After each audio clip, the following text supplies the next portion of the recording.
I don't really like to put things out there until they're like completely done. But honestly, that's such bullshit. Get it out there so you get feedback and you actually get started on the work of making it a better thing instead of worrying so much about what other people are thinking. Embrace cringe, specifically in marketing. What does that mean? Go and promote your own product. Once you just say the objective things and they are true, oh my god, just, share it. Believing in yourself and being confident is super different from being arrogant. Imagine yourself now with what you know, come live here in Tokyo next year. How do you build quickly a crowd like that around yourself with no network? You have to really put yourself out there. Your inputs are your outputs. You're not getting anything out of it that you're not putting into it. Having a really strong control over your social diet and your information diet is so important. Awesome. Tanya, thanks you so much for being on the InnoHyve Podcast today. From, I guess, an outside perspective, you're kind of living the dream, many entrepreneurs want to go through, right? Like quick success, profitable business, bootstrapped, understanding really well how marketing goes. You guys landed some big names as well very quickly. I really want to discuss with you today about, what led you there, right? What's the journey? What did you learn? How much can you share with the audience as well? So it kind of helps them to accomplish the same, I guess, goals. And basically, let's do it. I'm very excited to have you. Thank you. Thank you so much for having me. Honestly, I was so happy to hear from you guys because, we're here in Tokyo right now. I've been here for a couple of weeks, kind of discovering the startup scene. You guys, I kept being tagged on LinkedIn, people telling me to connect with you guys. So I'm super happy to be doing this. Yeah, it's funny because I was like, wait, you're here just a couple of weeks. And same for me. Everyone was telling me to talk to you. So I'm like, okay, Tanya knows how to market herself. This is just really, really impressive. And yeah, I guess, also you're Belgian, right? Which is pretty exactly unique. The Belgian community. Love it. Never benefit until now. Exactly. There's 5 of us. I think in Japan it's I don't know, maybe 500 or so, something max living here as residents. So we're, also, I guess, my first question for you is, I guess, walk us through the journey that led you to co-found the Multiverse AI, right? Cool. So a little bit more about me. I am Belgian. When I was 19, I decided to pack up and go to China, partially for work, partially to study, especially in the beginning. I lived in Beijing, Shanghai, Shenzhen. I was working kind of around startups, working around tech. I've always been really fascinated by it. I ended up working for OnePlus in Shenzhen, very much the 996 grind. And that was in marketing and PR. And so, I moved with the company also to Germany. The word burnout doesn't really exist in Asia, but I definitely burned out. It was a really, really long route, but I think I learned so much during that journey, and a lot of the skills that I learned there really helped me to catapult into starting a business because, I think I've always had this idea in the back of my head. I would love to try at the very least. I would rather fail than never try to actually start a business. And so that was the mindset that I had kind of going into it. And so just to give you a little bit of a timeline, we launched Multiverse last year in April. And so the Multiverse AI is an AI headshot generator. We do both B2C as well as B2B. An AI headshot generator, you basically upload 10 photos of yourself. You run it through our AI generator. We give you 100 headshots, and those are professional photos that you can use on LinkedIn, whatever. For businesses, it's amazing because you essentially, get to have photos of your remote team all in the same style, people wearing a blazer or a t-shirt, whatever you want. You are not able to do that. You're not able to send photographers to 10 different locations and then get everybody to reimburse that or have the style be the same. And so they come to the Multiverse AI to actually get those photos done. I think, your question about how was it that you were so successful so fast and stuff like that. We launched last year, April, we hit 30,000 US revenue in 1 month in August. So that's, you would call that relatively quick. Yeah. I think a couple of things are at hand here. first, we were really fucking lucky, right? Like we were still one of the early ones when it comes to headshot generation. I think we were one of the only teams, we're like 3 people. We were one of the only teams that actually have a marketer. That's really, really rare. Most teams, most like bootstrap founders are Which the solo marketer is founders. yourself, right? Like, Yeah, we are completely bootstrapped. We have taken no funding. We are not intent on taking any funding either. We don't need to. But most bootstrap founders are solo founders. They're usually like developers or people who are really good at coding and, shipping product. They usually don't have a marketer, or they usually don't have a marketing background. And so with our team, we had that really great kind of non-overlap in skill set. And then thirdly, I would also say that, bootstrapping and starting a business is really a lot about your tolerance for suffering. People don't quite understand what I mean when I say that. What that means is it's fucking hard. It's really, really hard. It's really about how much can you take rejection? How much can you take grinding it out 10, 11 p.m. for many months until you see any kind of traction, right? Because I can tell you like, oh, you launched last year, April, you hit 30,000. It sounds so easy and like so nice, but that's definitely not how we want. Not easy, but definitely nice. It definitely sounds nice. Yeah. But in between that is like, months of like April, May, June, July, super little revenue, tiny amounts of revenue, where you're like, what the fuck am I doing? You're not getting any traction. Nobody's responding to your DMs. You're making lists of like, you're making like influencer lists and like reaching out to them, trying to book calls, reaching out to businesses, reaching out to all your friends. All your friends are like, I'm busy, I'll do it next week, blah, blah. You're like, guys, come on, please, like, give me a break here. You do that for like 4 or 5 months, you do not feel lucky in the slightest, So it's a lot of work for sure. Yeah, and even, it's your whole journey, right? Like, I want to kind of go back to the 996 that you experienced, like you said, like the burnout concept is not real and all this stuff. Like, which key lessons did you take from there? Because I feel like this is something that most of us don't have honestly the chance to go through, right? This kind of grind. Like, what did you take from there, I would say? I would say that, working in that kind of environment is a great experience because you are given so much responsibility that you otherwise would not get.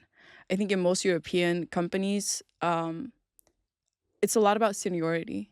It's about how many years have you worked here? What is like your background? What is your skill set? What is your like degree maybe? And then maybe in like 2 years or something, we're gonna promote you, and then you'll have access to that. You'll have access to like building this new campaign, or it's a very like tailored career path. It's really nice, I think, to have that kind of structure. I have not had that kind of structure. I think in a lot of Asian companies, specifically in like Chinese ones, it was very much, let's throw this at you because somebody needs to do it. Let's see what happens. If you do it really well, we will give you a great bonus. And if you don't, maybe we don't give you anything anymore and you figure it out. And so it's kind of like, I call it like the baby bird method. Like you're going to be thrown out of the nest and you're either going to fly or you're not. And so if you are able to fly, though, in that environment, you do really, really well and you learn so much. But if you're not, it's really hard. So I would say that a ton of experience first. And then second, there's this huge thing, I think, when it comes to working in corporate, when it comes to alignment, right? In a team of like 50 people, you need to align with every single one of those. You need to get buy-in. You need to get stakeholders to agree with you. You need to then run that through a project manager who will deliver it to somebody else. You need to go through another department. You need to get resources. You need to get finance to be on board. You need to do a lot of presentations. You need to be writing presentations. You need to be delivering them. And again, getting buy-in at every single level. It's a lot of work that is not getting things done, right? So I think there's this huge power of, I have a team of 50 people, but the alignment is a very serious problem. Yeah, I think when people the team of 50 people see it as, oh, so many resources behind me, but it's also all those constraints, right? You cannot think freely as Yeah. well, and I feel like it kills creativity as well. Like this efficient way of thinking, very straight to the point. Like you cannot Yeah. get there if you have like you say, you have to run through 50 people literally. Like It's really, really hard. I think some companies do really well. I really believe the whole culture eat strategy for breakfast. I think that's a huge boon to organizations who are able to culture do that. eats strategy for breakfast. Yeah, it's basically the concept that if you have a really good company culture, you will be successful.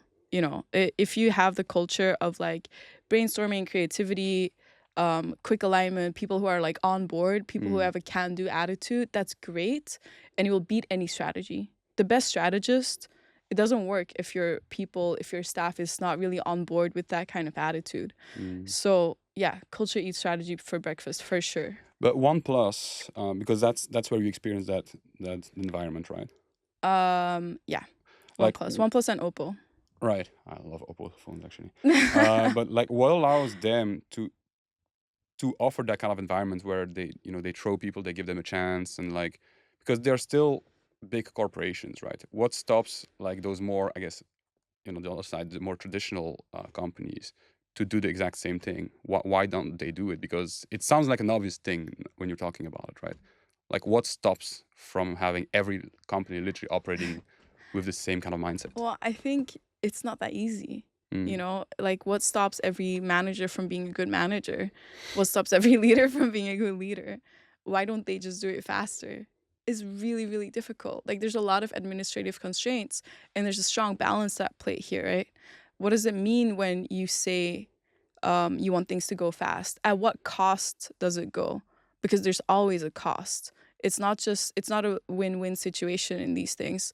A lot of the time, if you have the baby bird methodology, you will have way higher turnover, which means that your HR needs to be training people all the time. You're onboarding people all the time. There's so much expertise that gets lost. So striking that balance is really, really difficult. And I wouldn't say that this is actually productive to do this. I'm saying that I had a really great experience with it, but I don't think most people did. And I also don't think it's a great environment to be in long term. It's not a place that I would have wanted to work at for 15 years, but say a really nice, stable, like corporate life where, the career track that we have in Europe, a lot of the time, the 2-year promotion, the reviews, the structure, that sounds like a lovely environment to work in. I think that would have been an amazing opportunity as well. But it's a very different path, and it's not necessarily one that sets you up for startup success. Yeah, I think it's not for everyone, right? Like, what's about you that made you thrive in that kind of environment, and that you actually were able to really learn all those things and not just say, screw this is not what I qualify as life balance. Like, what's about Right. you, like, as a deeper, like, on the personal side? Uh, I think again if you have a mindset that is very flexible, and you're okay with ambiguity, I think that is really, really helpful in environments like that, right? Like I left Belgium when I was 19. I have lived in so many different places, but also I've done so many different jobs, right? Like when I was younger, I worked as like a barista. I bartended at like Tomorrowland. I worked in a factory for a summer one time when I was a teenager. But I've also been, when I was in Shanghai, I worked as a tech journalist and I wrote for Vogue Business. I have also worked at a startup accelerator where I was also helping on marketing. I've done a lot of different jobs, and I think I've always kind of intentionally done that because I like to be a generalist, right? It's a really strong preference, and it's a decision that you make or not make. But I think in environments like that, it's really helpful. And I think you do seek that out. You can decide not to, which, a lot of people do a lot better being specialists, especially in the more structured work environments. But if you are going into a lot of like your career with the idea of, I want to learn from this, you take a very different path. Yeah. I would add to that also that, having a really like having a can-do mindset is super, super helpful. Like if you are an employee, and you say, you know what, I don't know this, but I can learn it, I would say you're better than 95% of people. Yeah. Because most people do not have that at all. And that's partially also why, as a founder, it's so hard to hire. Because when business owners like you or me, we have a problem, we'll very quickly be like, let me try to find a way to fix this, to solve this, because we're problem solvers at the end of the day, right? It's really hard to tell an employee to do that, somebody that you've hired for a specific job, because it's not in their job description. And they Yeah. do not have a bottom line. They don't have bottom line accountability. It's literally not their job. That's why you are the founder and somebody else is not. Yeah. Yeah, it resonates. Like I left Belgium pretty much at 21 or same thing, and did so many jobs. I don't think I stayed longer than 2 years and a half in the same job my entire life. I did so many different things. Like, yeah, like, and just seeking that constantly, like the new thing, because that's just what it's also fun, right?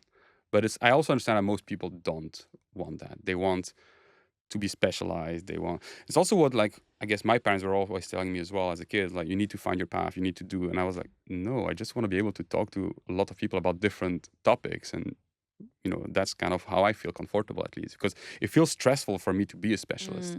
It feels like I'm missing out on a lot of other things at the same time. And so, yeah, I do resonate with that. Where did the idea come from for the Multiverse AI? Like, where did that come from? I think within AI, there's a couple of different paths that people generally take, or things that people generally like to specialize in. Let's just say very roughly that, you've got your LLMs like GPT, and then your image generators like DALL-E or Stable Diffusion. I specifically love Stable Diffusion because they're open source. It's a model that we work with as well. And so for me, when I look at text or images, I find it really obvious which one is the one that is most magical. And for me, it's image generators, right? Because with text, it's super cool. You can do a lot of things like at scale. It's very interesting.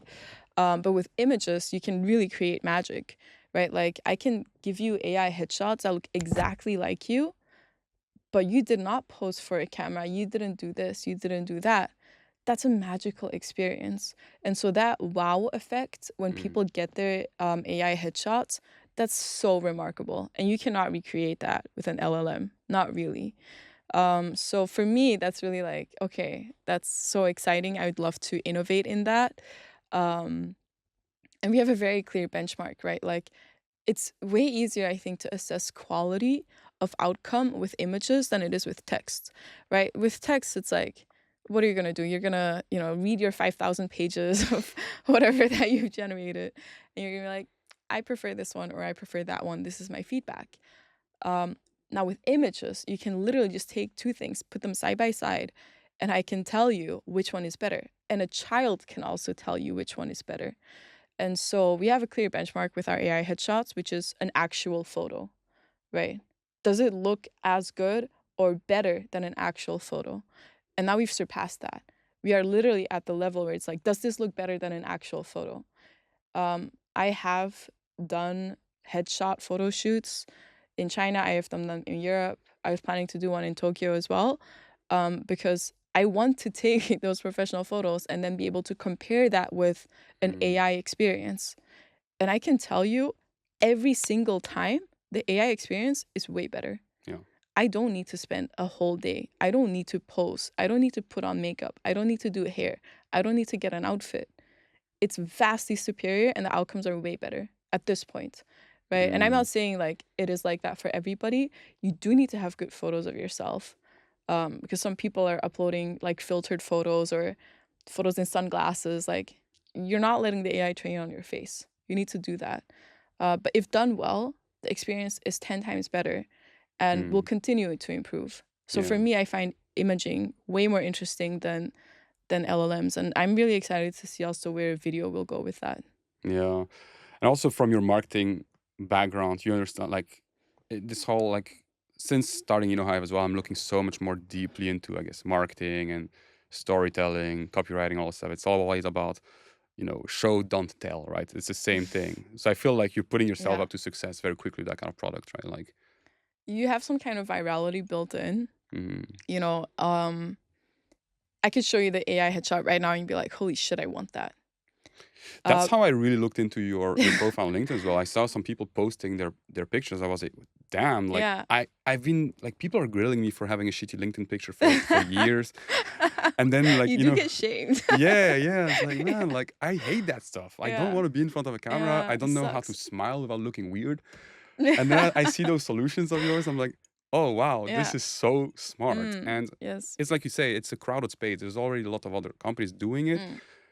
But just the way you approach it with people just, I guess, resharing and kind of, you kind of are the first one that came up on my LinkedIn feed and Yeah. was like, oh, even my sister commented on one of your posts as well, say, hey, Axel, we need to do this because like she works in Belgium, you know, we have Right. someone working in India. So there's no way for us to have like corporate headshots Yes. aligning. How will you solve that problem? Yeah, I mean, inviting you on a podcast and you know, having our shots done, I guess. But yeah, like I want to ask you as well, like a lot of times I feel like people have, you know, good business ideas and they're like, oh, this is great. Then they look into it, oh, other people already do it. Right. So I'm too late, I'm not gonna do it. And I'm sure this happened to you guys. Like, oh, this is a great business, you know, it's demonstrable, like we can show it easily, it's great, there's virality in it. Why you still pursue it? Like, what is it that about you guys says, no, we will still go for it, like because this is a Yeah. great business to go for. I'm not gonna lie, like I think a lot of being a founder is being an idiot.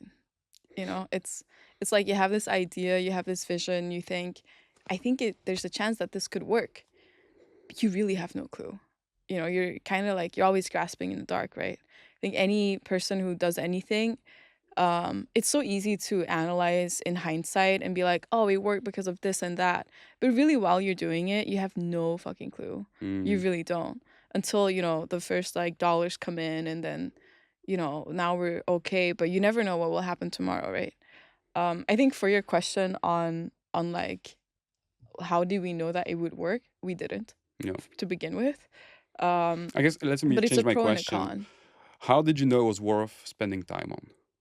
Again, you don't. You really don't know. It's just a But I gamble. think like no, I think when there is competition, it shows you that there's a market to some extent, right? So the fact that there is competition almost helps you validate the idea to some extent. It's not always a bad thing, right? And then it's really about, okay, what is your edge? How are you going to make this better, or how are you going to be different? That's the second thing. I would say a third thing even is like, you know, a lot of the time people, the way that they have their purchase behavior is not what you think it is, right? So specifically with something like an imaging model, like AI headshots, you really thrive on testimonials, on trust with that specific generator that another generator does not have. So what does that mean? You've seen AI headshots that are both that are great. You've seen them that are terrible as well, right? So I've shown you now that people are super happy with them by consistently posting about it, by consistently pushing that as well. And now I've built up a certain amount of trust. This is a great AI headshot generator. The Multiverse AI is a great AI headshot generator. This is the idea, right? You don't know about the other ones. And I can almost assure you that 80% of people, when they see something, they're just going to buy it, right? So I'll give you an example. I am a nightmare for marketers personally, right? Because I am the kind of person, I see something in a store. Let's say I'm shopping for a backpack. I see something in a store, I am taking a photo, I'm Google Lensing the shit out of it, and I am trying to find either a better deal or the same backpack with better features. I never assume that this is like the best thing that I can get when I see it in a store. I take that as a baseline. Most people are not like this. Most people see a great backpack, they're like, I'm gonna buy that great backpack. That looks awesome, you Yeah. know? So I am my own worst nightmare when it comes to stuff like this. And I think it pushes you to build a better product and to always innovate on it. But actually it's way better than you would think it is, because most people do see something that they like and they buy it, right? Yeah. So for us, our AI headshots for 100, you start at $29. It's not $200, it's not $300, it's not $400.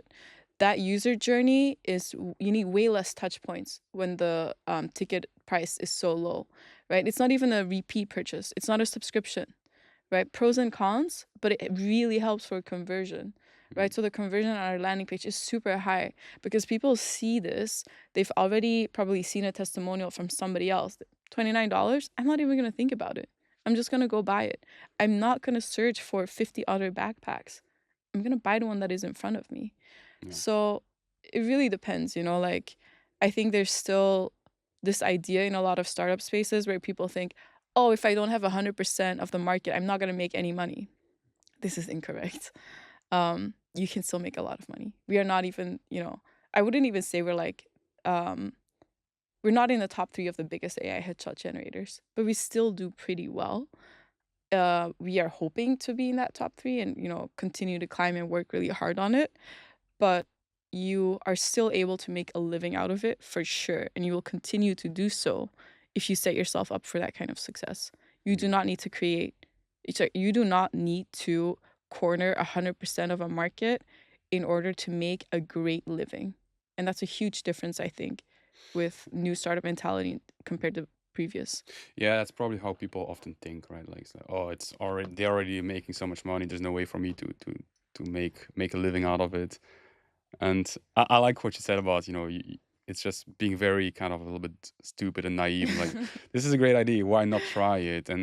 But I think also your track record as well helps, right? You have confidence that you can achieve stuff that most people can't do normally, like the 996, like all those things that are more typical. Like you have that attitude of like, how hard can it be, kind of thing. Let's just go for it and see. I don't know if it's that, but I would say that like I know I can work really hard.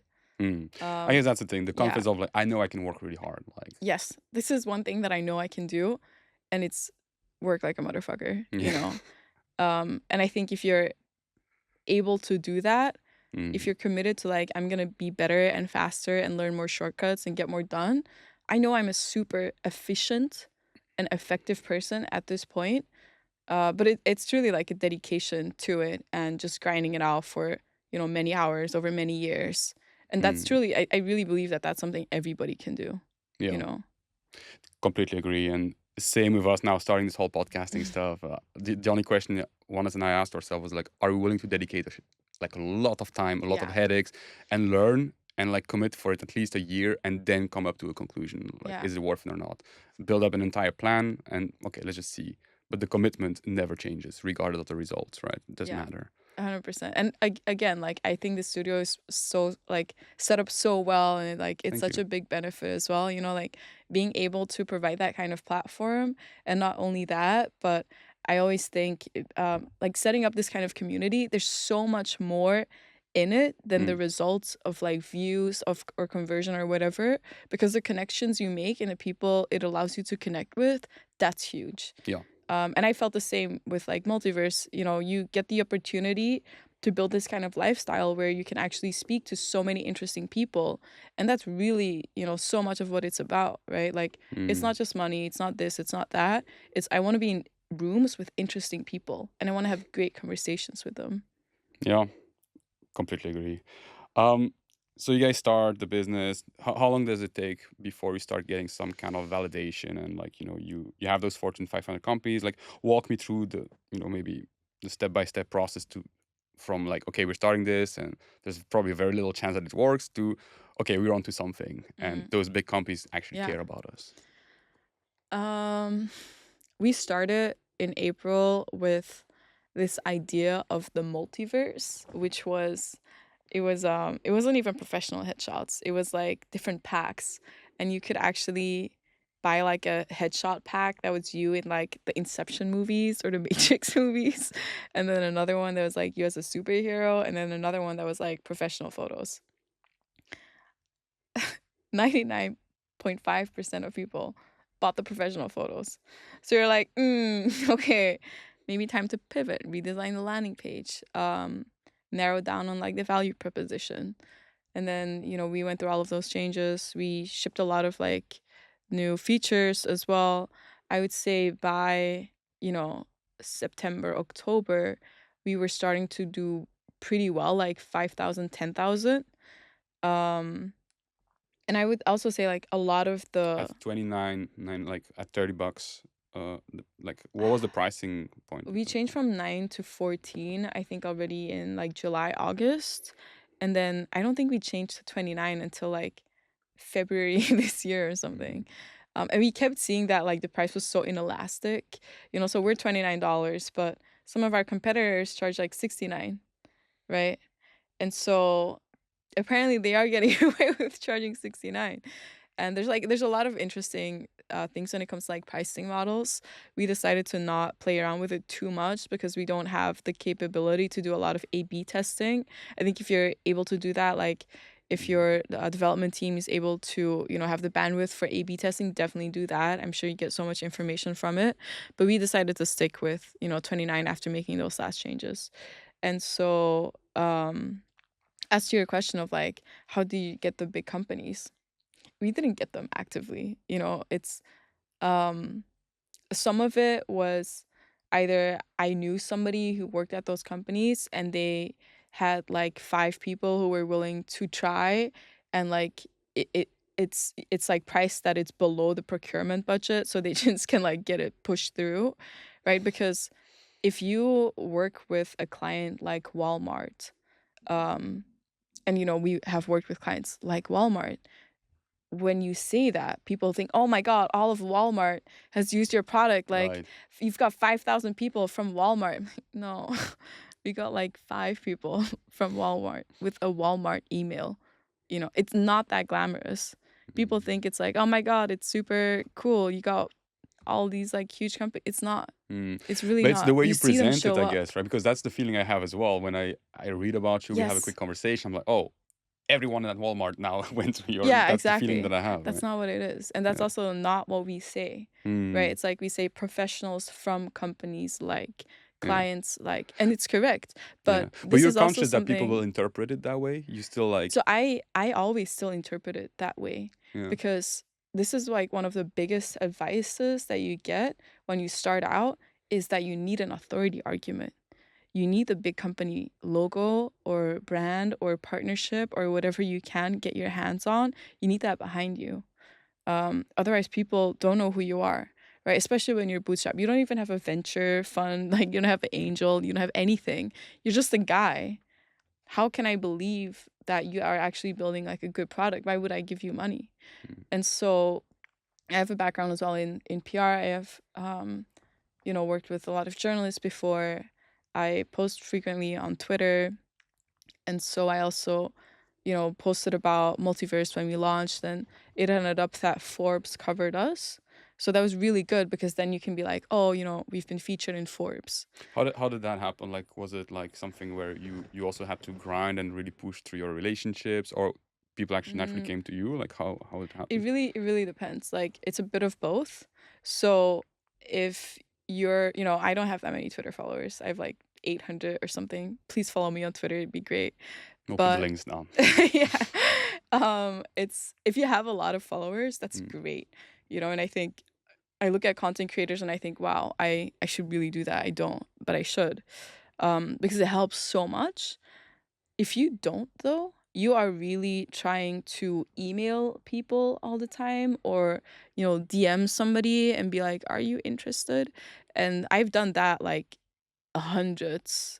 I've sent out like 1,000 plus probably emails to journalists or to blog writers or to, you know, any kind of outreach, like, please put me on your list with like AI headshots, or please cover us.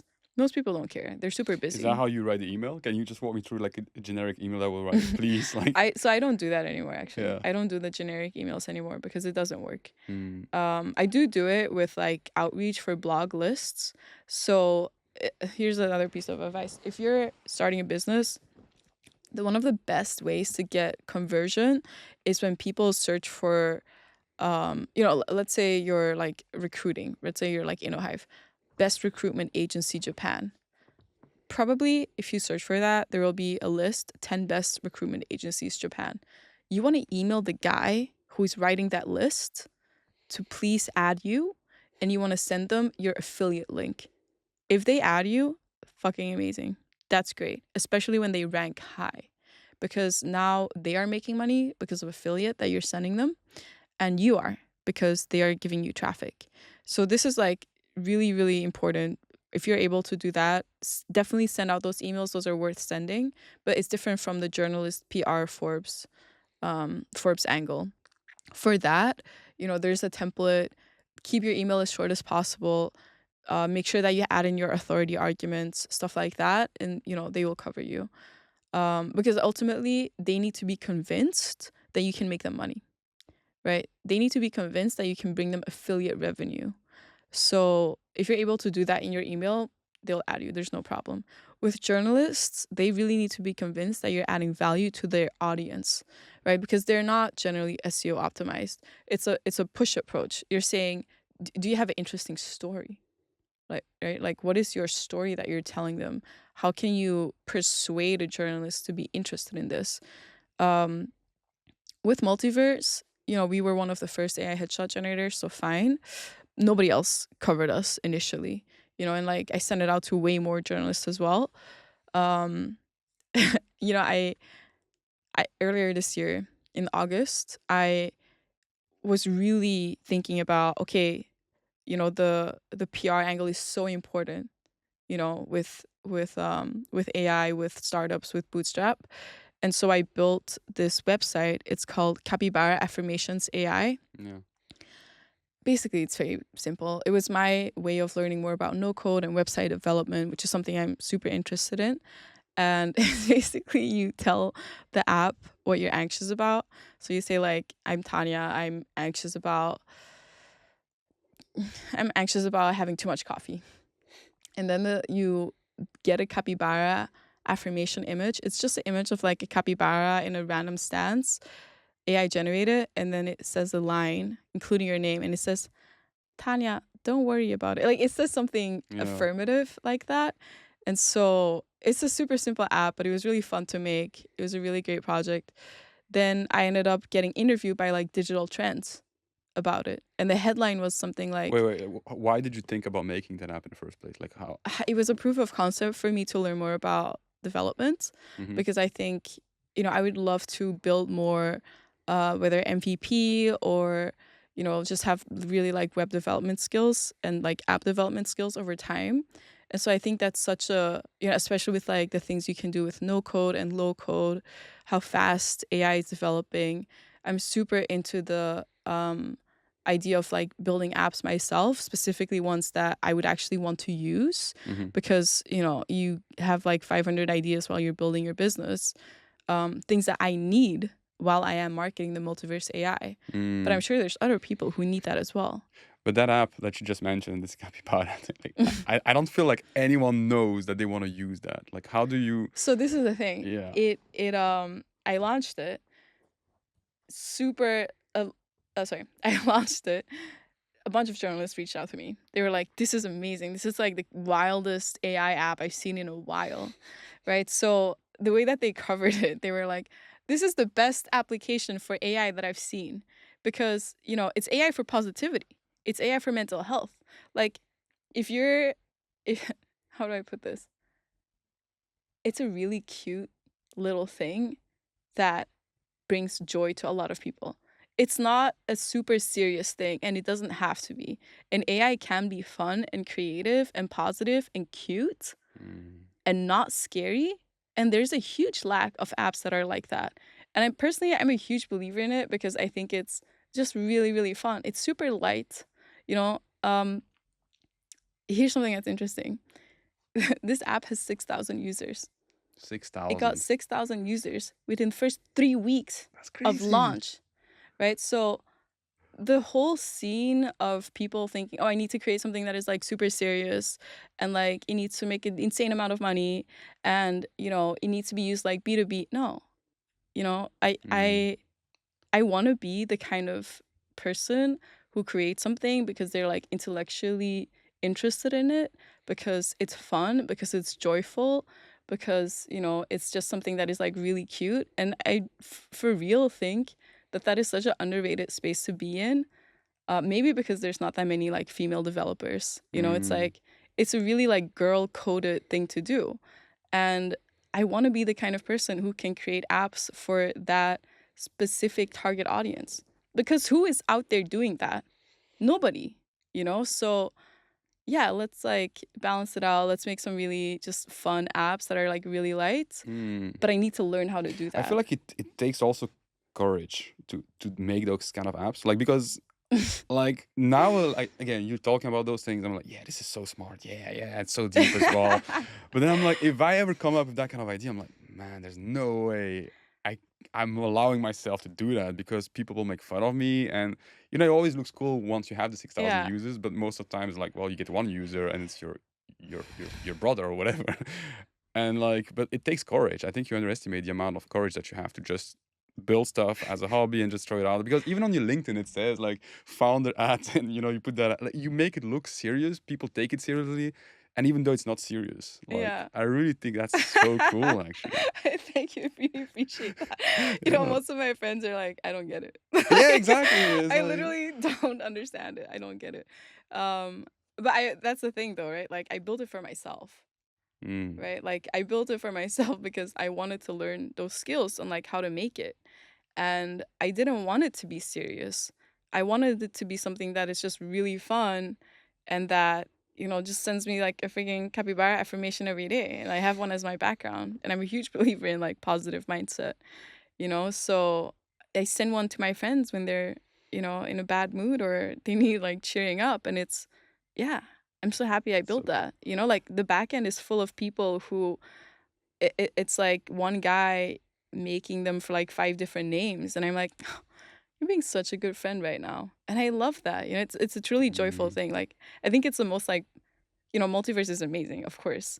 But capybara affirmations is like legit such powerful positive impact that is so silly. And that's why it works. Yeah, I think you said it right. You do it for yourself, and I think, and you also were saying, I don't know why more people don't do it. It's maybe because every time people get into that kind of project, they always think about the user. It's all about the user now, like, and the value and all this stuff. And like, you're just like, I think this is cool. I will do it. And I guess you're very good at marketing.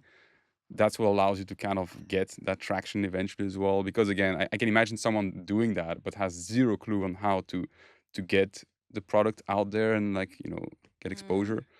It will maybe not have the same result. And that person probably doesn't care anyway, but like, I don't know. I think there's this huge, massive community of people who are building things that we don't think about, right? Like I use like 30 different Chrome extensions that I haven't paid anything for. And so who are the people building that? They're not making any money off of that.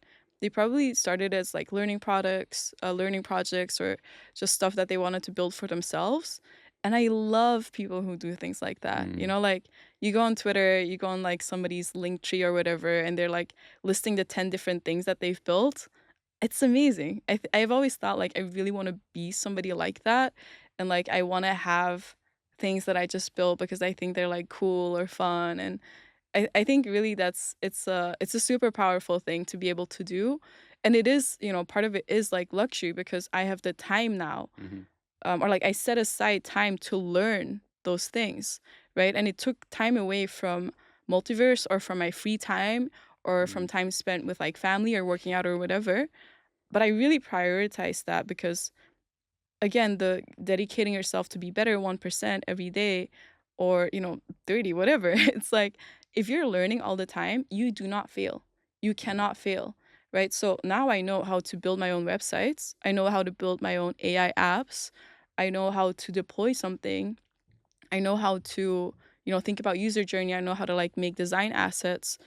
And that is so powerful, right? And yeah, I learned that through building a shitty little adorable app like Capybara Affirmations AI, but there's no better way to learn that. Like nobody can tell you how you should learn something, especially when you're learning by yourself. couldn't agree more. I mean, this is exactly what we do all day long. We just try Exactly. things, and my framework of thought is always like, okay, even if it attracts zero revenue, zero interest, what do I learn? Yeah. And that's all I care about. And same with the podcast, the social media. Like, I used to be super scared to do public speaking. Now, this year, I did a couple of events. I used to be super scared of being in front of a camera. Now I'm actually getting more and more comfortable. And I'm like, it doesn't really matter how many views you get at this point. Yeah. Like, I already see those benefits. like having those conversations as well. It's like, okay, so every time now I can see all the points where I'm like winning and learning. I'm like, great, worth my time, worth it, because I don't know what I will do with my time. Do you feel like with content, are there any kind of like benchmarks that you're, looking for, like milestones that you're excited about achieving? We are right now just very obsessed with feedback, like, and it's kind of a double-edged sword in the sense that like I'm very obsessed with feedback. So one thinks I'm crazy. I keep telling him what we need to change, and it's like, but we really want to see like when people tell us, "Hey, I love that episode because of X, Y, Z," like deeper feedback, and really focus on that. And we want to grow the channel in the sense that we understand that we will only get really amazing guests the bigger the channel gets, and you have to chase those numbers as well.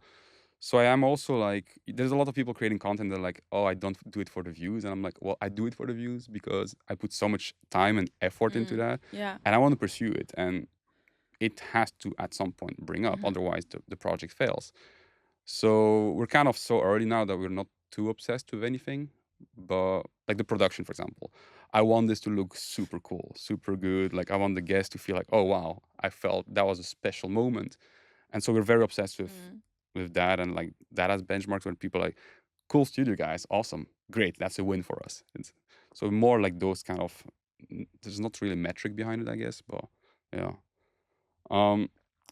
I want to talk more about bootstrapping, because we had this chat yesterday, and you were talking about SEO, bootstrapping, and I was like telling Wallace, I was like, man, nobody has ever spoken about those things with so much passion. And you got me so excited about SEO. I spent like hours last night on YouTube checking all those things, the website you sent me.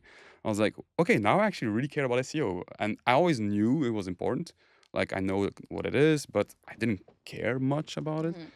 But like, walk me through maybe what's about bootstrapping that you feel so passionate about, and then we go through the SEO journey, the marketing aspect of things a little more deeply. First of all, I'm so happy that I got you excited about SEO. I think it's one of the most powerful things that nobody really talks about. And I always say, if you know SEO, you really like hold the keys of the universe, because you know what people think. Bootstrap and SEO, well, they're totally separate. Yeah. But I would say, sorry, Bootstrap. So I think bootstrapping is so interesting because of the amount of freedom that it allows you, right? And so I feel like with bootstrapping, you have a totally different mindset, right? Like your mindset is you're building a business that needs to sustain itself. You are surviving just on revenue, right? It's not really about scaling, getting like your 5,000 first employees, whatever. You go into it with a totally different mindset.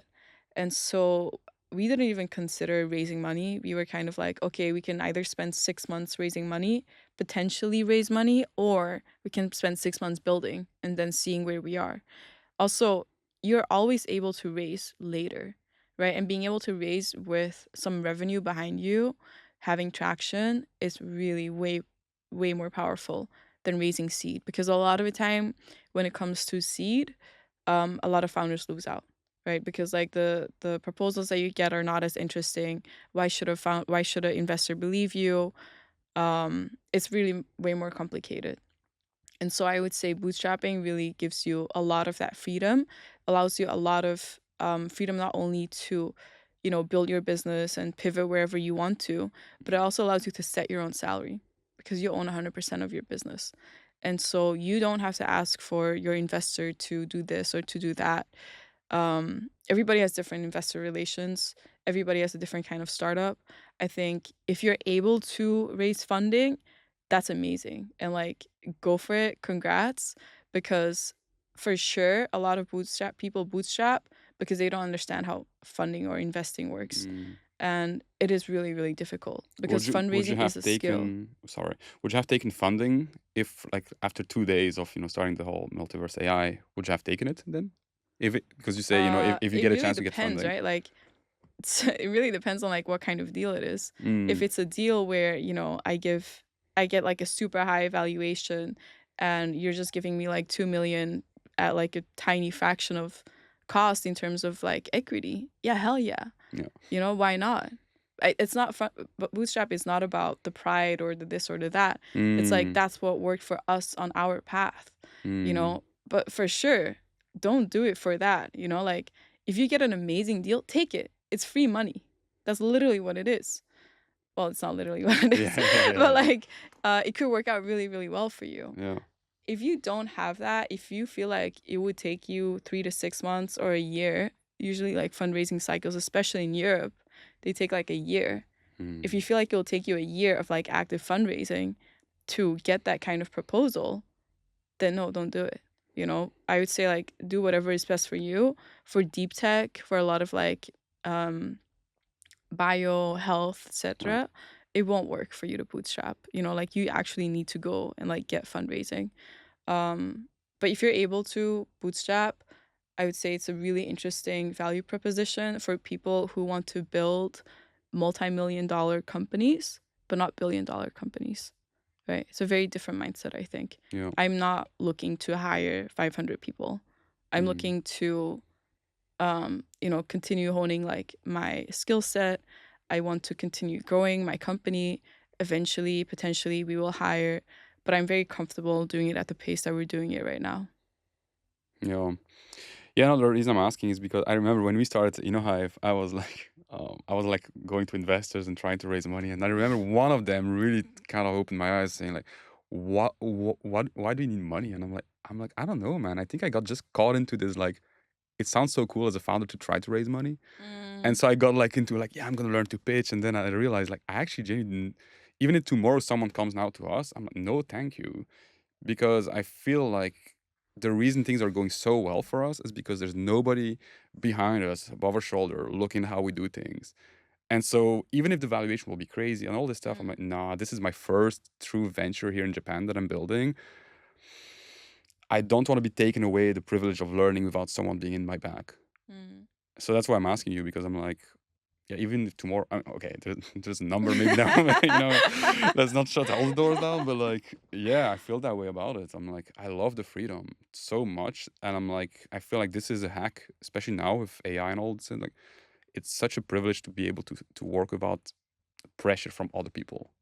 Like, and we are in a service business where a lot of the things that we do is contingent as well, so it's just a success fee that we get. So if we don't deliver, nobody cares. So we're constantly surprising people. And so I could really like that aspect as well. So bootstrapping, like for a recruitment agency as well, like specifically, I will be like, yeah, I will never change that aspect of it. Like continue that road. But yeah, like you just learning so much from it, right? Like, yeah, you really do. Walk me through SEO, your passion for SEO. Where would you guys be if you didn't have the passion for that as well? And yeah. SEO is a really big topic that people are super scared by, but they shouldn't be. I think when people think about SEO, they mostly think about the really technical things, like technical SEO, like what is your page loading speed, your this, your that. I'm not talking about that at all. I'm generally specifically talking about the magic of keywords, keyword research, keyword volume. I'm able to tell you exactly how many people in the US search for startup Japan. Exactly. That's crazy. You know, it's like that kind of data, comparative data, is extremely powerful. It helps you to build better features. It helps you to understand the terminology that your user base is searching for. It helps you position yourself. It helps you do almost every aspect of your business because you get in your consumer's head, right? So, what is like the keyword research on, or like what is the search volume on like startup Tokyo versus like startup Japan? Right, that's maybe something that's super interesting for InnoHyve because then you know what people are actually looking for, right? And you can do that per location as well. And so if you then build your whole landing page around that specific keyword, you will get X amount more traffic. This is one of the best ways to increase your traffic, increase your conversion, understand your customers. And so with Multiverse, for example, we rank pretty high for AI headshot generator, but more importantly, we rank really high for undisclosed other keywords that I won't be sharing, but through third parties as well. right? So if somebody searches for the specific keyword, you will get on the list that includes the Multiverse AI. And so that's super, super important Wait, I'm not sure I because get that. Can you? ah, so let's say like the keyword best AI headshot generator, right? Somebody who is searching for that specific keyword has pretty high buyer's intent. Why? They are already searching for comparisons. Generally, when people are searching for comparisons, they are ready to purchase. If they put best or like If they top, put yeah. best, closest, stuff like that, like any superlative that is not just informational. A lot of the time when people search for AI headshot, they kind of want to know what it is. They're Like in the early phase of the journey. super early phase of the journey. I don't care about where you are in that funnel. Not interesting. Costs too much to convert them, right? Because you're just informing them at that point. You can let somebody else do that informing. I want the conversion part. So I want to be when they are looking. I want to be there when they are looking for best AI headshot generator. Probably you search for that, what you will get is a list, right? Same if you search for list of like best recruitment agencies, Japan. You want to make sure your company's on that list, right? Because that's when people are ready to convert. And that list can be made by a random writer, somebody posting on LinkedIn, some maybe even like a YouTube video. If nobody makes the list, would you make it yourself in that Yeah, case? 100%. Yeah. Absolutely. It's super common practice as well. Like Zapier has, for example, Zapier and like Ahrefs, they do an amazing job optimizing for SEO through programmatic. Almost any keyword related to like automation, you're going to end up being on a Zapier page. They cover almost every single aspect. Guess which tool they always recommend? Zapier. So they're informing you about what works best. They will do a top 10 best automation tools, put themselves first, and then 9 others. And that's super standard practice, because they are, first of all, a really great tool. It's not that they're talking about, you're not talking shit about other tools, but you are making sure that you rank for that super strong keyword, and you want to have control over that keyword. Is that maybe a reason why a lot of people don't? It's so hard to kind of put yourself on the top, right? Like I cannot imagine myself writing a list of best companies, like best recruitment agencies in Tokyo, and I put InnoHyve on top of the list. Yeah. Because it's yourself, and I feel like a lot of people might be stopped from that. Yeah. Like I think it depends on how you position it, right? Because you're making a list, but you're not saying it's necessarily the best. It really depends on what you want to do. I will say, like, I don't necessarily think it's the best approach for you to be writing that own list on your own page. I think it's a really good approach to talk to people who generally write lists like that and then get yourself on it. A lot of the time, though, they will charge you for a top spot. They'll charge you for spot number 1, spot number 2, spot number 3. And then you kind of get into the deep waters that is like affiliate marketing websites. And their bread and butter is ranking for every single thing on SEO in their niche. And they will charge you for that. Because that's essentially like how they operate. Is it worth it, would you say? Like, yeah. As a bootstrap company? If they are really good in terms of traffic, then yeah, 100%. Why? Because, a lot of people think marketing, oh, it's so wishy-washy, like branding, long-term. No, it's about your ROI. What is my ROI on this keyword? What is my ROI on this listicle? What is my ROI on this newsletter feature? How do you measure that? Like, how do you know, okay, because in the end, it's just conversion from your website, but how do you know what actually triggered the person to kind of, purchase or like? Oh, well, so for example, with like, if you have set up an affiliate program, or if you have set up like Google Analytics, you can see where every single conversion is coming from. I can tell you the percentages that come to Multiverse AI from Reddit, from LinkedIn, from this listicle, from this website, from this, that. I know exactly how many people are buying from where. And so that's how you measure. And so let's say that, I give InnoHyve like $300 for, I give InnoHyve $300 to rank number 1 on their listicle. I just need to make 10 sales and I'm out of cost, right? That's how I would like calculate And that's how I do calculate any of that. And so, that 10 can be over the course of 6 months, a year, anything. So you fix yourself a time frame as well, like It doesn't need to be within a time frame. The ROI is the ROI, right? I would also even add, like, even if it is only exactly 10, it is already worth it because you have also increased your awareness. Yeah, when right? people talk, So they're happy, and yeah, I mean, yes, when people are happy, etc. But also every touch point helps a user to convert through the funnel, right? So let's take me and you meeting, for example.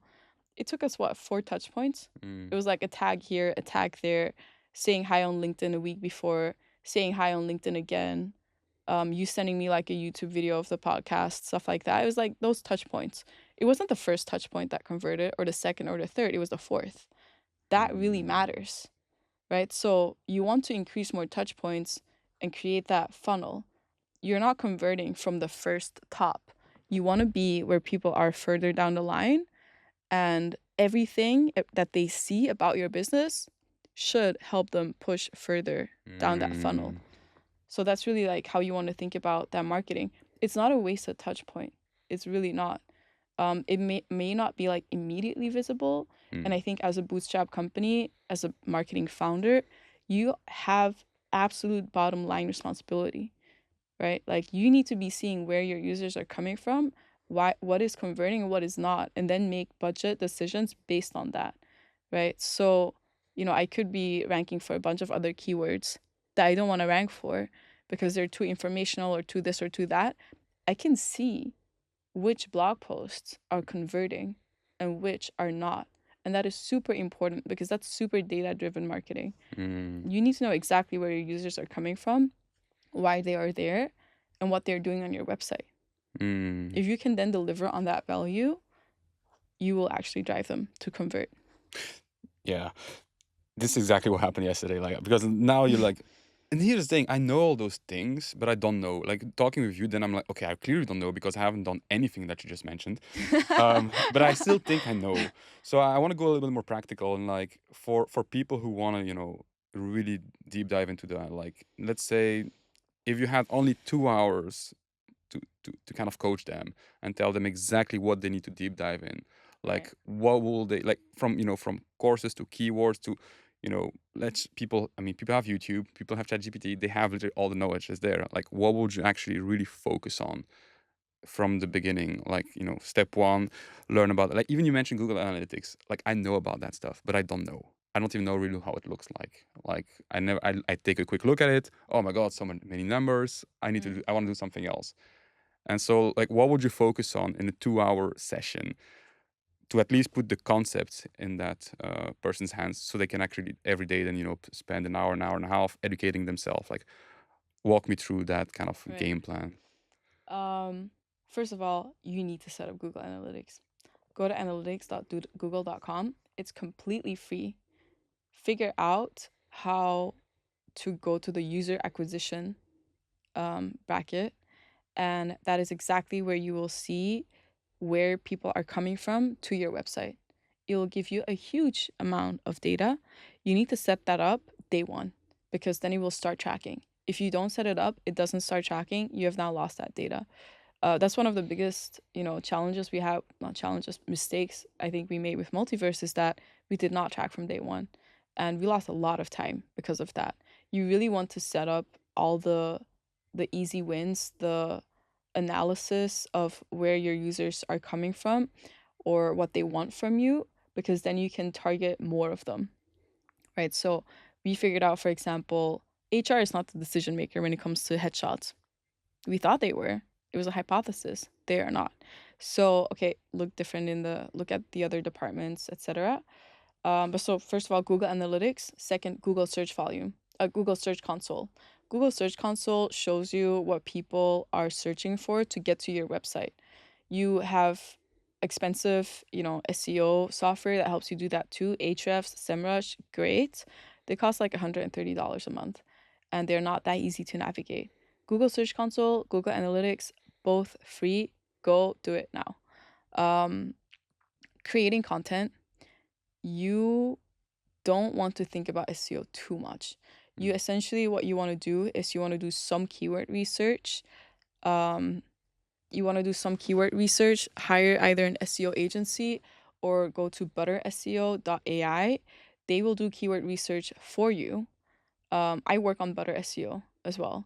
And so Butter SEO is something I created because people keep asking me about how to get keyword data, and I do it for them. I'm like, let me, spend 20 minutes and do this for you because you are a friend of mine. And essentially, you need to create your content around this specific keyword. You have that keyword, it should be a low difficulty, high volume keyword because you'll easily rank for that. Build your content around that. Share it on LinkedIn article, share it on your blog, share it wherever. This is how you get started. Do that consistently. Google Search Console, Google Analytics, keyword research. There's a lot of other shit with SEO. There's all the technical aspects of it. There's all the, backlinks, domain rating. Don't think about that. Yeah. Focus on one thing, because if I start telling you about that, you're going to be super overwhelmed and you're going to do another thing. Yeah. Right? So, Butter SEO, again, I really built that because I was already doing that work for founder friends of mine because I'm very embedded in like founder communities. And I see it as so incredibly powerful for you to know what keywords you should target. And I really believe in the whole, surrounding yourself with people who are doing well and uplifting. Like, if your founder friends are doing well, you will do well. Like, surround yourself with the best and help other people be the best as well. So I think if you're able to do those three things, like find keywords, analytics, search console, start learning about SEO, do that through the Ahrefs blog. Nerd out on the Ahrefs blog. They make amazing, amazing content. Slowly learn that way. Also, another thing, SEO is not for quick, immediate like conversion. Give yourself like a month. If you write good content consistently, you might start to, get some traffic in like 1 or 2 weeks. Don't expect that though. I would say don't expect that.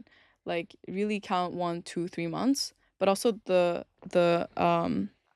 way you should think about SEO is you should think of it as digital real estate, right? The way that I look at the internet now I know SEO is completely different. Like, I Google something and I think, oh my God, they have conquered that real estate. Like, they have built that house that is a top 5 ranking. And that is going to be pretty consistent unless somebody else builds like a better house that better serves this keyword. So yeah, I would say write content, track it. Yeah. Start with that. Don't think about anything else.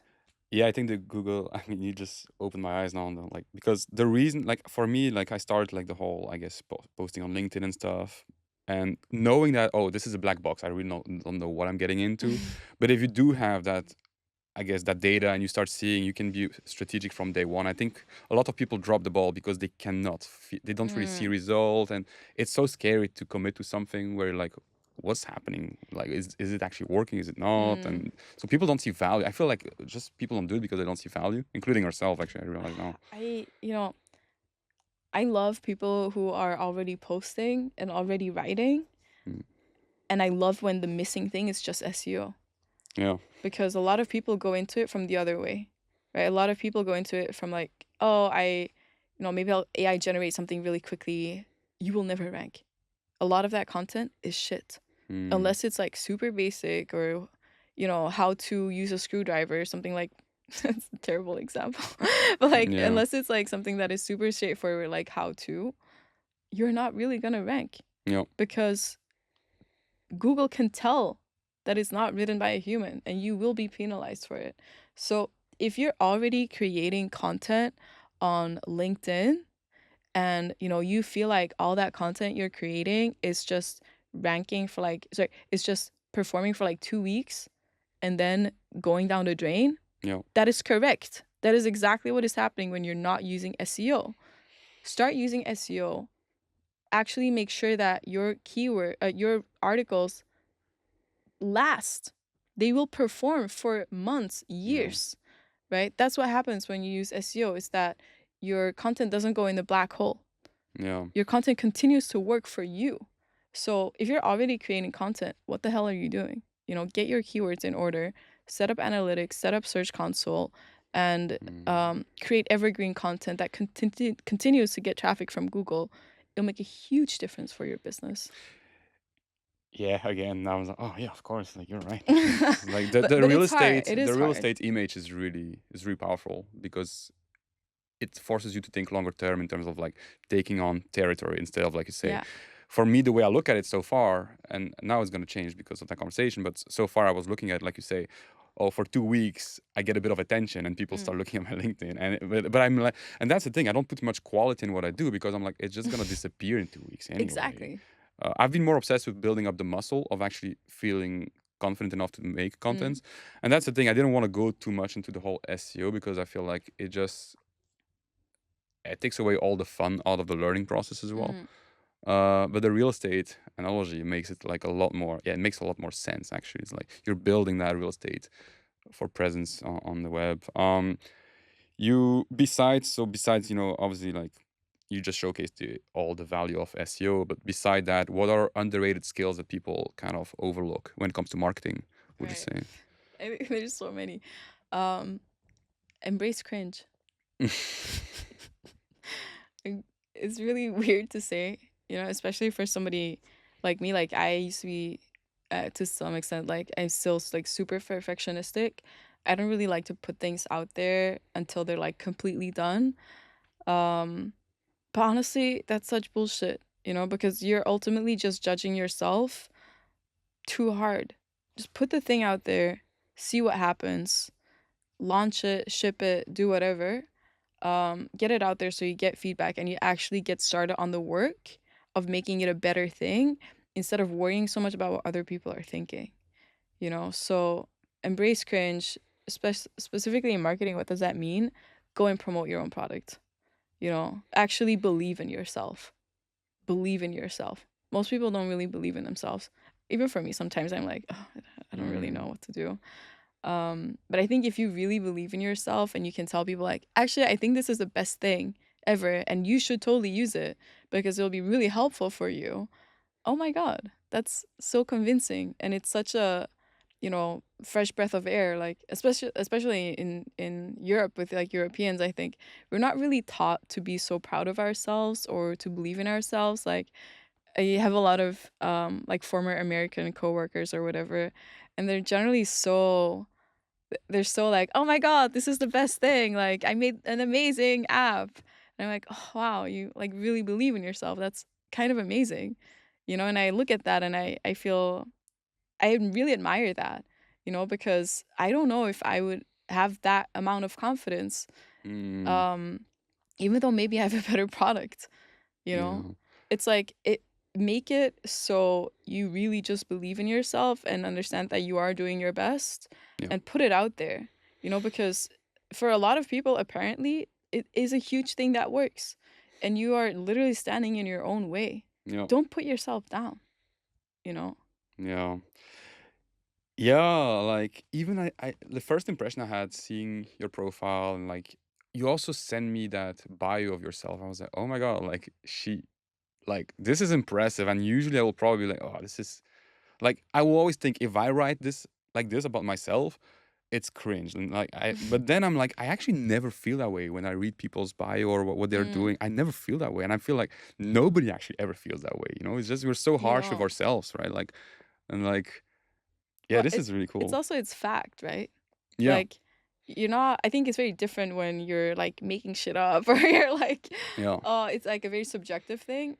But once you just state the objective things and they are true, oh my God, just, share it. And like just be yourself. Like, I think the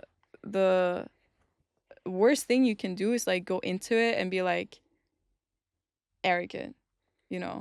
Believing in yourself and being confident is super different from being arrogant. Like I really, really believe in like being nice and, funny and silly and weird and whatever you want to be.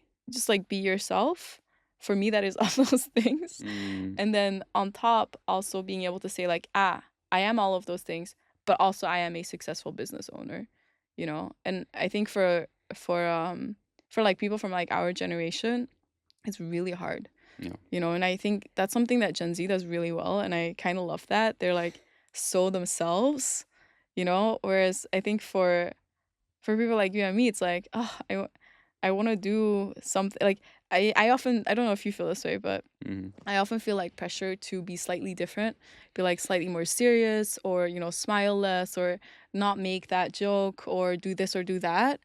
But it really belies a lot of insecurity. And I think I really admire when people are not like that, when they are secure in themselves and they're just like, you know what? I'm just gonna tell you what it is. yeah.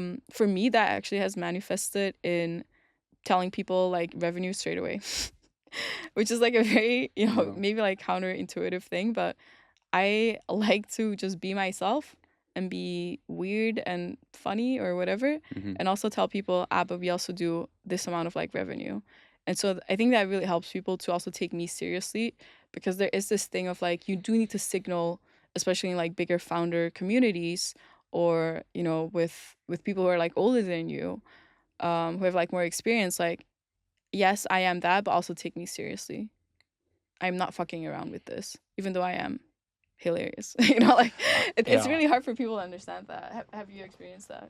I agree on everything you just said. Like it's exactly that, and like, and also what you mentioned, like this, you know, Gen Z being so like, I start to surround myself with more and more people that are very like different than me, like from age category as well, because I can see that, wait, they're just so themselves, and Yeah. I always think that I am myself, but then I look at how I used to how I post on LinkedIn and this, and I'm like, wait, no, there's still this kind of filter, because I can see that when I talk to those people for the first time, they don't really see who I am truly. Even though I'm like, oh, I do this personal branding and stuff. Like, no, this is not. And what you said as well, for me, the biggest strategy is like, I went as a guest on a podcast recently, and I was like, okay, let's don't just talk about how you feel and everything, and like that just feels so much easier anyway. Mm, But also the fact, like you say, I want people to take me seriously, yeah. because I want to work with the best. I want to learn from the best, and same with the podcast. Like from day one, we spoke with Wannes, and I was like, all I care about is that this looks like people can tell the work. People can tell that we're serious. We're not messing around. This is like we respect people's time, and we're gonna do this regardless of the results. It's happening. But even if I look cringe, if I don't really host well, that's fine. As long as people are like, yeah, this guy's not lazy and he's working his ass off and he's serious. That's all I care about for now. So yeah, I do everything you say. Yeah, absolutely. And revenue, hell yeah. Like, you know, like I don't know why people feel always like, oh, but money. I'm like, yeah, I do it for, I want to be very wealthy very quickly, because I want to retire early and I want to spend more time with my kids, and I'm a workaholic, so I will probably still work anyway. But by saying those things out loud, I attract similar people. And it goes back to what you were saying, right? Surround yourself with a crowd. And I wanted to ask you a question about that, because we are surrounded by a lot of expats and people coming here. They don't know anyone. Imagine yourself now with what you know. Let's imagine you come live here in Tokyo next year. How do you build quickly a crowd like that around yourself with no network? And you have to build it here in Tokyo, for example. How would you approach it? Um, you know, the past 8 years I've lived in 6 different cities, so I've done this a lot of times. I think, you know, you have to really put yourself out there. Um, I used to not be as picky with who I surround myself with as I am now. And the reason for that is really because I know I am like very extroverted. Like I want to hang out with people. I get a lot of energy out of that. I, you know, enjoy going for drinks or for beers or going out or whatever. And I want to have people that I can do that with, because I know that's like one of the biggest contributors to my mental health and my well-being is being around people that I like. But that's the key thing, right? It needs to be people that you like. It needs to be people that you have like a good connection with, and not just in a group, also one-on-one. um I still think it's hard, you know, like in different cities different people vibe differently. I would say in Asia it's very interesting. Like I think Shanghai was one of the easiest cities to make connections, like deep connections, because it's one of those places, and maybe Tokyo is similar, where you attract people who are very ambitious and also relatively extroverted, and who are really willing to like take risks and like put themselves out there. And so generally what that means is like you're American or you're European, you're from, wherever in the world, and you decided to like go to Tokyo. Like what kind of person is that? Like what kind of people does that city gather? And in different cities that's different things. So how I would do it is I would go to a shit ton of events. This is usually what I've done as well. I would go to a lot of events. I would try to find people that I like, and then I will follow up with them one on one. And I really mean follow up with them one on one. Like, I think that's where people go wrong the most is they don't follow up. But follow up is everything. Follow up is your conversion funnel. Like I joke about this, but the funnel is real for friendships as well. Like you want to convert somebody with different touch points to become your friend. A lot of friendship is a function of time spent together. It's a significant investment that you are making in who you are going to spend time with. And so unless you really kind of like hung out with somebody and like made time for like 2 months, like once every week, that's a lot of time, by the way.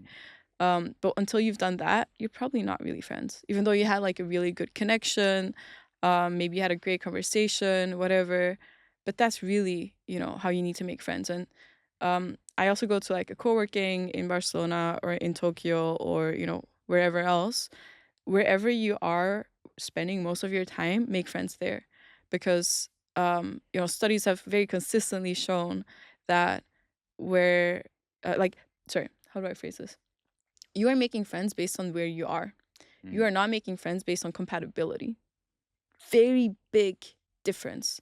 You are making friends because you are spending the most time with them, not because they have the highest compatibility.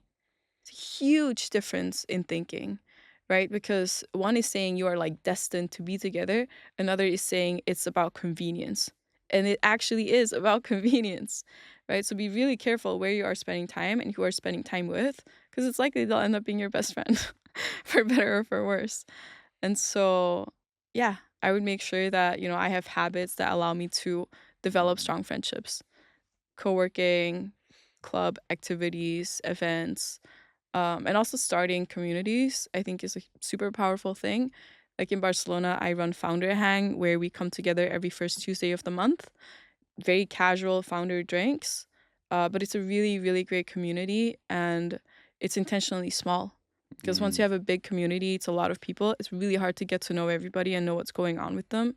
But if you keep it small, you don't spread yourself as thin, and you can convert into I friendship. love the fact that you talk about it in such an open way, because I feel like a lot of time people will feel like, oh, but friendship, it should be organic, and you're approaching it very like strategically and I don't believe in organic friendships not anymore. same like Like and it takes so much time I don't have. I will yeah, be like depressed before the 2 years are over for me to make my first friend, yeah, like maybe I'll already move to another city.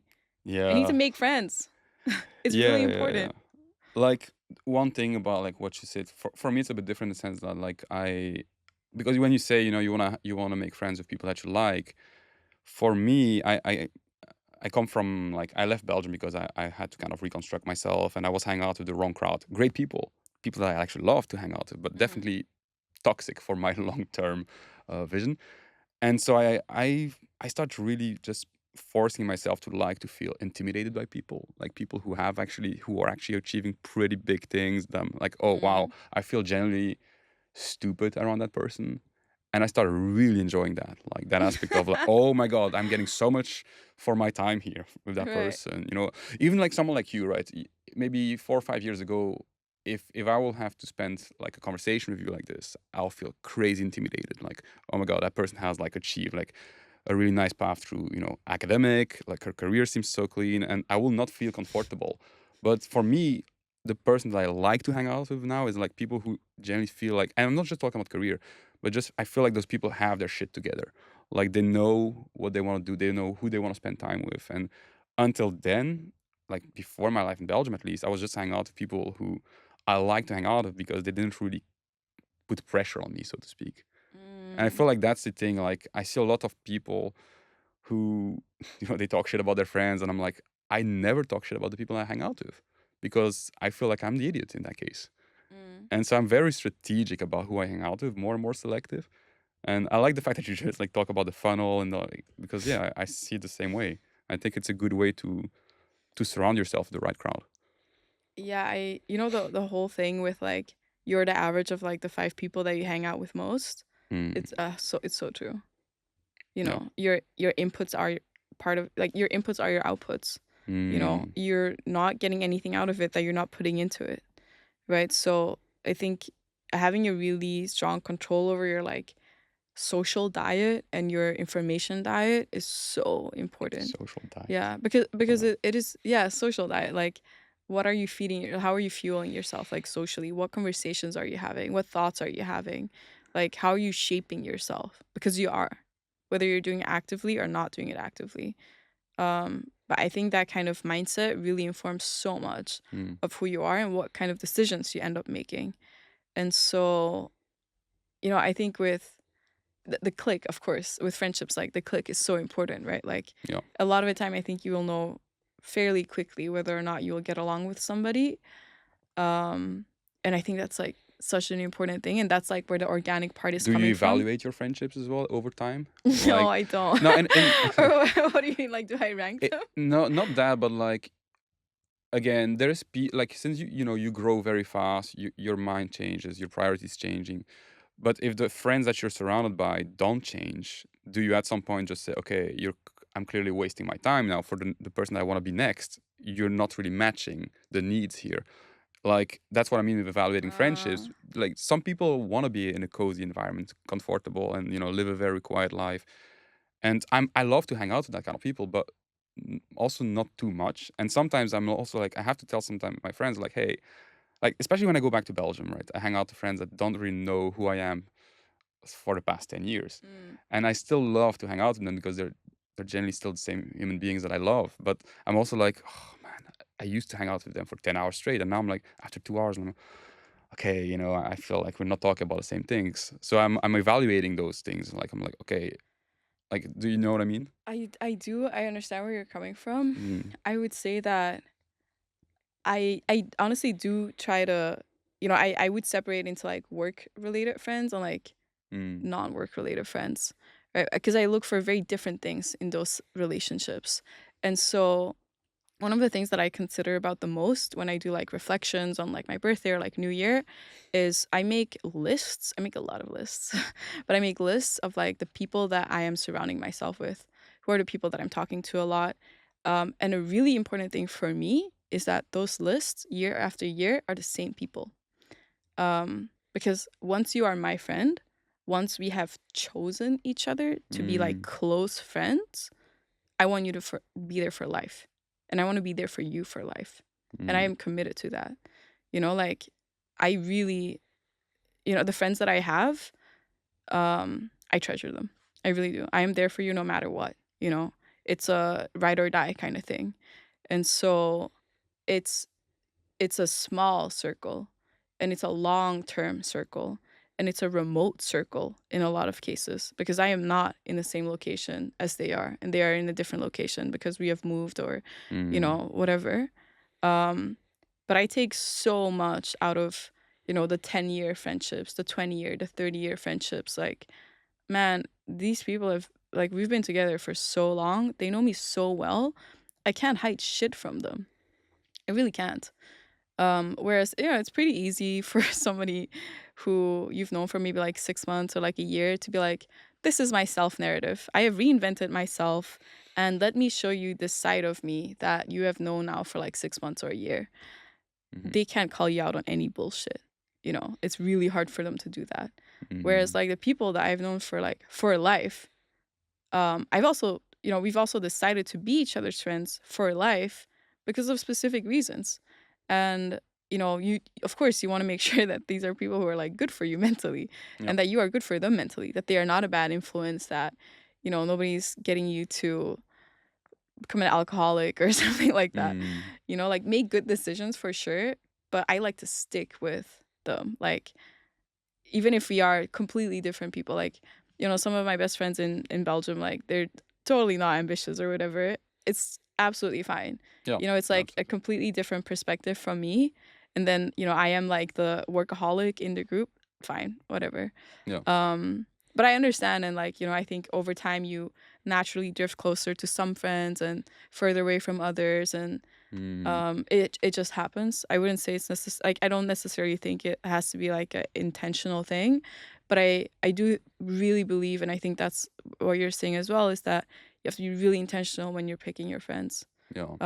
Because then when you decide to stick with them, you fucking stick with them, Yeah, yeah. you And the know, and time you it's the same thing. spend, you want to get the most out of the time you spend with people. Like for me, it's like if I spend, that's the thing, if I spend time with a friend or something, and you know they share with me their problems and stuff, I want to say things that will have at least an impact in order to help, even though it might give a shitty atmosphere during the conversation because they don't want to hear what I have to say. Right. But I still like, man, like I just want to have a positive impact, like at least do that, like, you know, because that's when you go back home, that's what happens, right? People share their life, they complain about what's going wrong. I'm probably doing the same, but I'm always like, then I'm so kind of like honest, like because I'm like, okay, this is what I feel like is my role. Like quality time means also like being a true friend. Like, hey man, like every year I come back, you keep complaining about your shitty job. Like this is now 5 years later, you're still complaining about your shitty job. Like, what are we doing? Mm. And I will spend like those very intense conversations with my friends.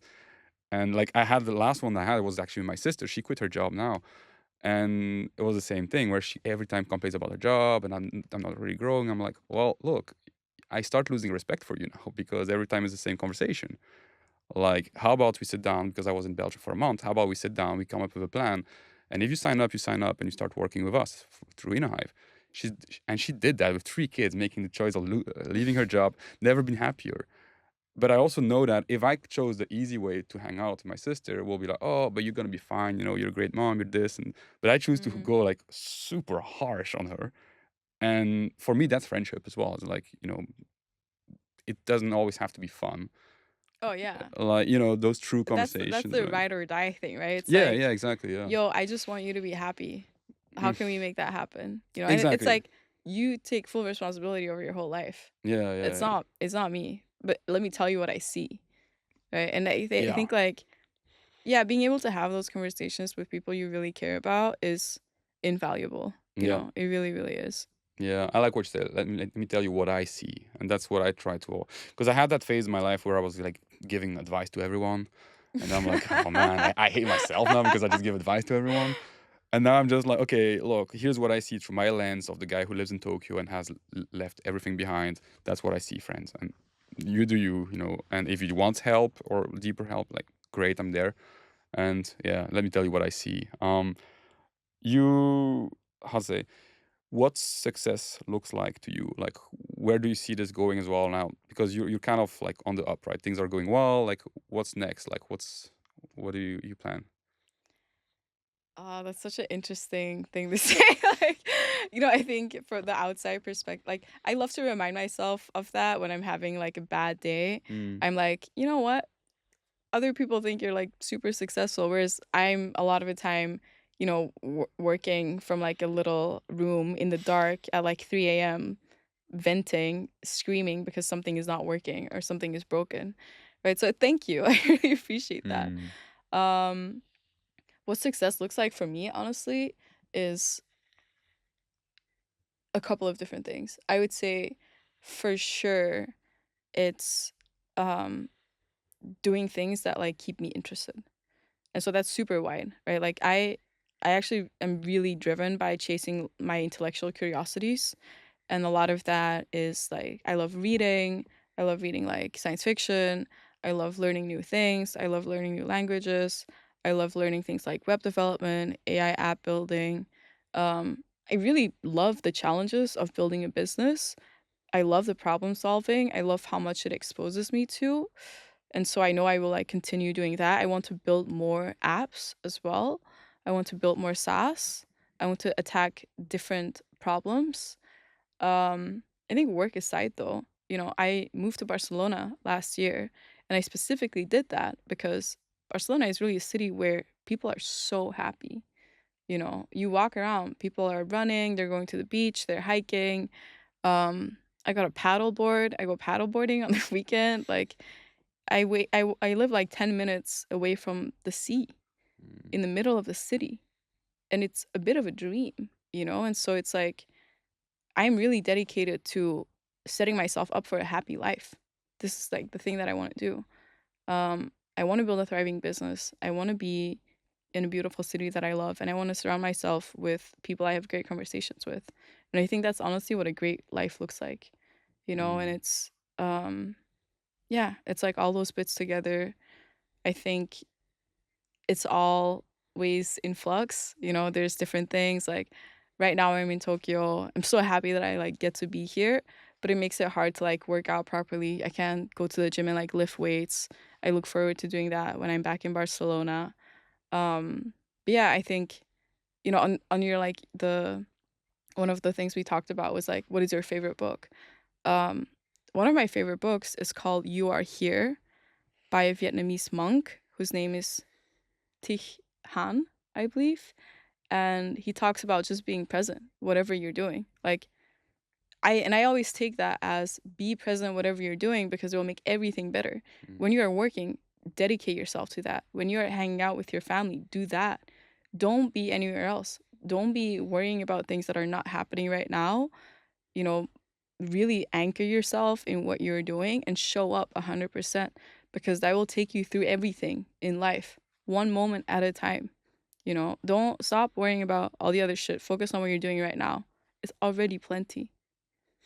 You know, so I mean, it's not so business related, but like I Mm, think all of those things like really fit together in like one life, you know. And so like make sure you're tackling all of that because that's how you run a marathon. And that's also what building a business is. It's a marathon, it's not a sprint. Yeah, no, absolutely. And like when I ask you what success is to you, it's actually people might qualify it as, oh, this is very vague, but this is supposed to be vague, like because otherwise, if you chase one certain thing, once you hit it, what happens next? Yeah. And I feel like the hardest part about all this stuff that you mentioned is balance, right? Because you strike me like someone who's a bit intense, like in a good way, right? But like, and so am I I, you have know. heard that before. Yeah. But like for me, the biggest challenge of my life is just the balancing, because I Yeah. love what I do so hard that I will lose focus on the things Yeah. that matter sometimes as well. And so my family kind of, that's why every day I call my mom for 30 minutes. Regardless, if I have nothing to say, it doesn't matter. But I go to the gym as well. I keep those things to kind of keep the balance, and I enjoy it. Like, I just enjoy it just because it's there, and I'm like, okay, this is great. But yeah, it's just, I have the same way of like just be present. Like Yeah. I changed a lot in my mind since being a business owner. Actually, it changed a lot because there's so much happening all the time that you need to be able to say, okay, there's like, I'm joking with one all the time. My to-do list is so freaking long that I created another to-do list, and I literally dumped the to-do list number one now. I was like, just focus on what you like, what is important, and yeah. I want to wrap it up with some, I guess, rapid fire questions. So there are five rapid fire questions for you. Don't think about it too deeply. And then two a little bit deeper ones, Tanya. The first one is name one book you think every entrepreneur should read. I would say the You Are Here book. Yeah. Of being 100% in the moment. Yeah. Don't focus on anything else. I love the fact you didn't give me like one of like, Napoleon Hill, I Grow Rich or whatever, like those freaking business books. I like that. I think they're also really good. Yeah. Like a lot of business books or, you know, SEO books or whatever are great.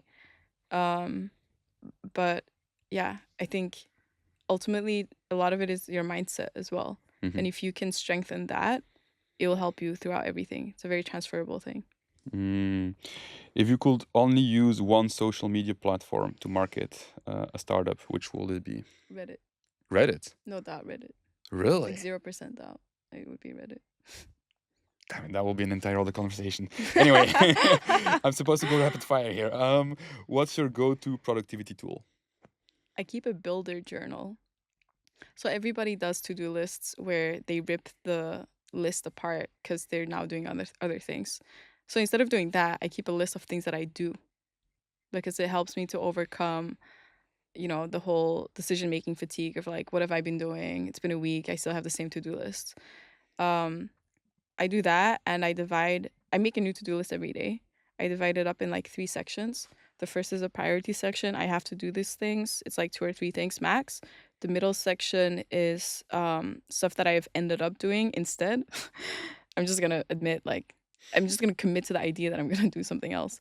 And then the last section is things that I can do later, right? It's like not a must. And so it helps me to focus on things that I actually really need to get done, deadlines, whatever, versus what I'm actually doing that I think at that time will add more value to the business. Yeah, I remember there was a book, I think 7 Habits of Successful People or something like where you work with a quadrant kind of thing and you put it really based on. Eisenhower matrix. Yeah. Yeah, it's really good. I also really like Akiflow, which is a productivity app, and it helps you with like time blocking. And I find that's also super, super helpful. I need that. Oh man, because now what I do is just wishful thinking, putting stuff in my calendar like, oh, this is time for content and this, and it never works. Like it's every time it's like just look at the calendar like, yeah, right, wishful thinking. Yeah, I really recommend Akiflow. Yeah, Great. I'll look into it. AI or human intuition? What's more valuable in decision making? What do you say? Well, I think AI is a bit of a catch-all for like anything related to a computer at this point. Yeah. If you're asking like GPT or human intuition, I mean human intuition every day. Yeah. GPT is great though. Like I Yeah. have a lot of thoughts on how GPT is way more amazing than we think it is in terms of like helping us think through things or be better communicators. But at the end of the day, it's a person making a decision. Yeah, absolutely. The most inspiring founder for you? I think Ingvar Kamprad, who's I think am I pronouncing that right? Is the founder of IKEA. Yeah. It's amazing. Like this person made something that is in every single house around the world. He made it affordable. He made furniture affordable. It's so cool. Like I think it's such an underrated thing to be able to do, especially the whole democratizing of like design. People always end up building something and then making it more premium because it's like where the better margins are. But committing to like a democratic price point forever, that's fucking amazing. I really, really admire that, because that's truly how you make impact. Yeah, and he went through a lot of adversity and people trying to shut it down. Like there's some cool videos on YouTube actually. Like for some reason I watched that like as well. Awesome. Bit deeper here, but kindest thing someone has ever done for you? I mean, I don't know. There's a lot of things. I probably think, when I think about like kind people, I think about my mom. She truly believes in me so much. And I think having a person like that in your life helps you immeasurable, and I would say like her consistency of believing in me is like the kindest thing anybody has ever done or probably will ever do. Nice. Yeah, moms are the best. Yeah, they are. The best advice you have ever received? Don't give up. Just don't give up.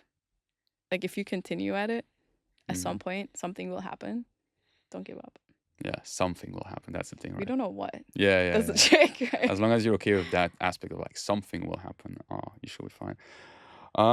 Tanya, I really had a lot of fun. Again, I tried to go through all my questions. I couldn't. But thank you so much for being here. Also, the mug as a token of gratitude. Please keep it. It's so a much. tradition. It's beautiful. And thank you. Awesome. Thank you so much again. Cool. Cheers. Amazing to chat. Thanks Thank for you. having me on.